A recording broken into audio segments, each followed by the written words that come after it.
Hey everybody, thanks for joining me today. It is July 28th, 2021. Today I'm going to do a slightly different topic than I typically do. I do a lot of e-commerce on this channel.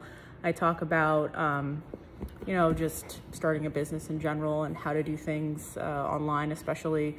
But today I wanted to talk about something that is much more serious and kind of close to my heart because it's affected me. So I am 33 years old. When I was 24, I had thyroid cancer, papillary carcinoma. And when I was 30, I actually had a brain tumor, which is obviously another type of cancer, although in my case it was benign. However, I did lose part of my vision to that. But the reason that I wanted to talk to you about that today is mostly because I wanted to talk about, I guess, the warning signs for some of this, and also why it's important for you to just care about your health and how that ties into your business. So first of all, if you are not healthy, you're not going to be able to run a business. Nothing else really matters. And I know that it's hard for a lot of young people to care about those types of things because when you're younger, you think you're invincible, but that's just not true, right? I mean, tons of younger people have cancer, or, a lot of younger people have died from COVID. So we're not invincible, and it is important to take care of your health. So I'm going to talk about the papillary carcinoma first. So all my life, I mean, your thyroid, I'm not a doctor, guys, just FYI. I'm an attorney. I have an MBA and I have a master's of public health. So I'm, more well-versed in broad healthcare issues, but I'm not a physician. So don't take this as medical advice at all. But I have been a patient, so I can speak from a patient's perspective. When I was 24, I had this condition. I was diagnosed with papillary carcinoma actually, I think the day before I took my LSAT, which was just, it threw me off big time. But my entire life, I've always had certain issues with just my thyroid in general, which is a really common sort of problem to have.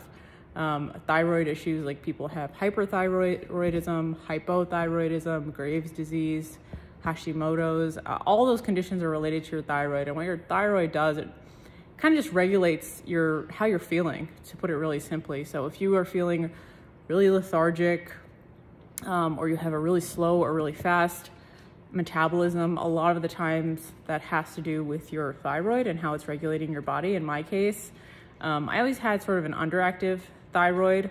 So I always would get these ultrasounds every single year on my neck. Until one year I finally came back that I had like a node on one lobe of my thyroid.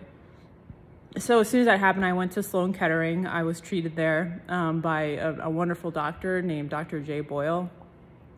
And, he operated. I went under general anesthesia. I mean, I remember waking up. This is the dog that I'm currently taking care of.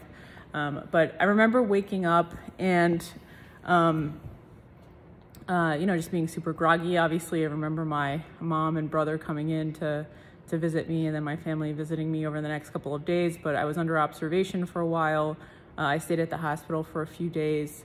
And then you can probably see like a really light scar. A lot of people who have this surgery have like a pretty bad scar, but if you get the right kind of doctor, you can get a really light scar. Like you'll see it here because I'm pointing it out, but I mean, I'm sure before that you didn't even notice it. The doctor I had was just amazing in terms of his skills with the knife. I mean, like there's very few doctors who can pull this off. So after the surgery, I was able to just, use this like scar cream, and, the scar lightened, every single day, and I don't even notice it anymore. In terms of follow-up, I go to, for the last, 10 years, I've been going to see that same doctor just to follow up, make sure everything's okay. I've been going to an endocrinologist, always monitoring my thyroid.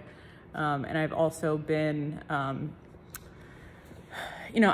also been seeing a PA and taking medication now. I have to take medication for the rest of my life now because I only have one half of a thyroid. I had a thyroid lobectomy. I didn't have a thyroidectomy. The difference is that a lobectomy is that one of the affected lobe of the thyroid is removed, the one with the little nodule on it. And then the other one remains intact. But because of that, just my thyroid has slowed down big time. So I take levothyroxine, which is basically the generic version of Synthroid. Check out this little guy going crazy here. So I've been taking that, and I will have to take it for the rest of my life. But, you know, it's a small price to pay for actually just staying on top of your health. So that was my, and also just over time, things get better, right? Like I don't have to see my doctor, the surgeon every single year anymore. Now I'm probably not going to see them for another, not next summer, but the summer after that. So it's like an every other year sort of thing. So, I mean, look, if you just do the things you're supposed to do proactively, it's obviously good for your business, and just good for life in general, because, you know, if you ignore these things, then it's just going to get worse. It's not going to get better, and you're not going to be able to run your business, and you're going to lose money, and you're going to potentially lose something more important than money, which is your life. So that was my first story there. Then when I was 29, I started to notice that, you know, in my right eye, I just stopped being able to see, like, you know, pretty much was going dark in like 50% of my visual field on my right eye. So I really didn't know what was going on. You know, I went to go see just a regular ophthalmologist, and they thought it was glaucoma. And then I saw like a glaucoma specialist, and they were like, well, it's not a glaucoma, it's some type of optic neuropathy. The thing with an optic neuropathy is that, like, it's supposed to get better, right? An optic neuropathy is bad, and then it will go away. So I saw a specialist at Northwestern in Chicago. He was a neuro-ophthalmologist. This is what he specialized in, and for whatever reason, he didn't take an MRI of my brain or anything. He just took a CAT scan, and I think you are pretty limited in what you can see in a CAT scan, right? It's not going to take a full picture. But he did a CAT scan, and nothing really came up, and he said, okay, let's just monitor it. But that didn't make a lot of sense to me. I was like, I'm not gonna just monitor it. Like my vision is getting worse and worse every single day. So finally I went to NYU, and a lot of time had passed at this point. It was probably like 6 months or something. And, you know, my vision was just getting worse. I was just getting really scared. And the neuro-ophthalmologist at NYU, he probably just saved my life, right? So he took and saved my vision more, right? So that's also really important. So he did an MRI of my brain, and the next time, you know, he called me the next day and said, you've got like a golf ball sized tumor sitting on your optic nerve. That's why you're losing your vision.